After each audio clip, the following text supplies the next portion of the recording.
না, আমি যখন আসতাম, যতদিন তিনি ভালো ছিলেন, তিনি অনেক গল্প করতেন, অনেক কথা বলতেন, সেগুলো ব্যক্তিগত লেভেলে।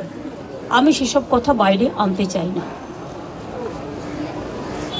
আমার সাথে দেখা হয়েছে সিঙ্গুর আন্দোলনের পরে, গোপাল গান্ধী যখন গভর্নর ছিলেন, একটা সুন্দর পরিবেশে আলোচনা হচ্ছিল। গোপাল গান্ধী তখন জিজ্ঞেস করলেন, আচ্ছা বলুন তো, ভরা থাক গানটার অন্তরাটা কি? উনিও বসেছিলেন, আমিও বসেছিলাম।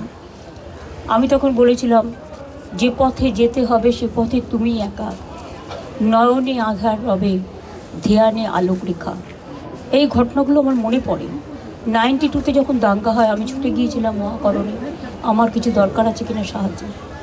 আমি যখনই কোনো পরিস্থিতি দেশে বা রাজ্যে হয়েছে যেটা রাজনীতির ঊর্ধ্বে থেকে শান্তি রক্ষা করার জন্য, সেটা আমি সবসময় করেছি। এবং আপনাদের সকলকে বলবো, যেভাবে শান্তি রক্ষা করছেন আপনারা, সেইভাবে শান্তির সাথে, শ্রদ্ধার সাথে শোক জ্ঞাপন করুন।